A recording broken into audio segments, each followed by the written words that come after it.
there was a restaurant manager who was absolutely okay with his employees, white employees, calling black people the N-word.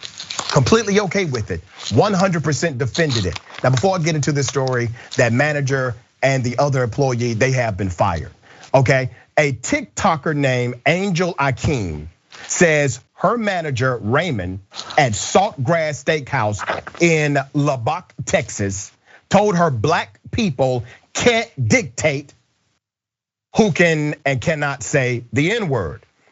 This conversation took place when Angel said she heard a white busboy call a black busboy the N-word and went to report it to Raymond, the manager. Here's how that conversation went with the manager of this establishment.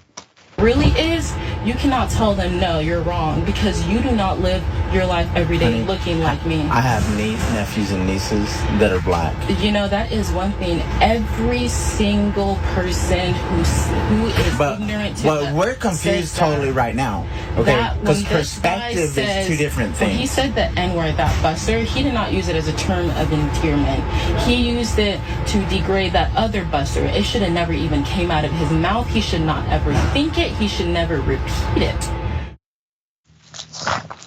I don't understand why this is difficult for the supervisor to understand, okay?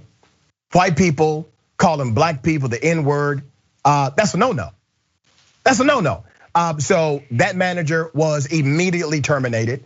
The other busboy, the one that was empowered to call black people the N-word, that person has been terminated as well. According to International Business Times, the video instantly went viral with several users accusing the restaurant of employing a racist manager and leaving negative reviews on its Yelp page, okay?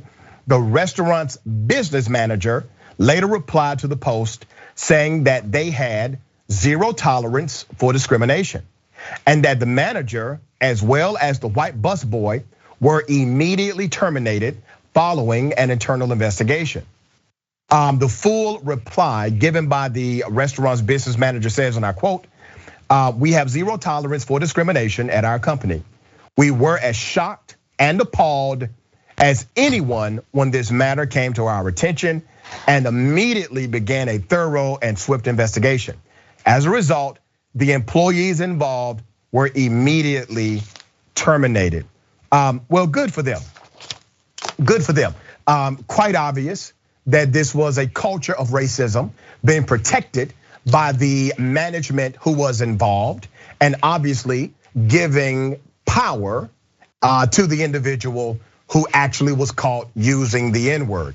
Madam Attorney, you got some background in employment stuff like this. Did the company do the right thing here swiftly enough? Oh, without question, the company did the right thing, but I doubt this would have happened unless it had gone viral. Because the vast majority of companies won't do anything necessarily because they're not facing significant risk when it comes to lawsuits for civil rights violations in the workplace. Because the law has essentially been set up in a way that you would have to be called the N-word every day for hours at a time in order to have a case. But to experience bouts of racism, it's not enough. And also too, one thing I want to address is what the manager had said, which is that, I think he said like 8 nieces and nephews who are black, something of that measure.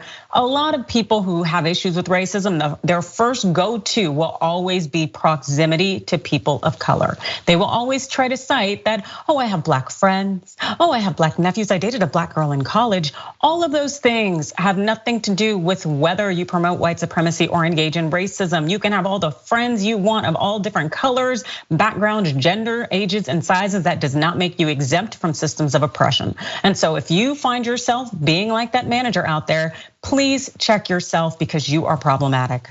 Yeah, and all of his black family members, they know he's racist too. I promise you that. Everybody around him, they are well aware that he's a racist individual, okay?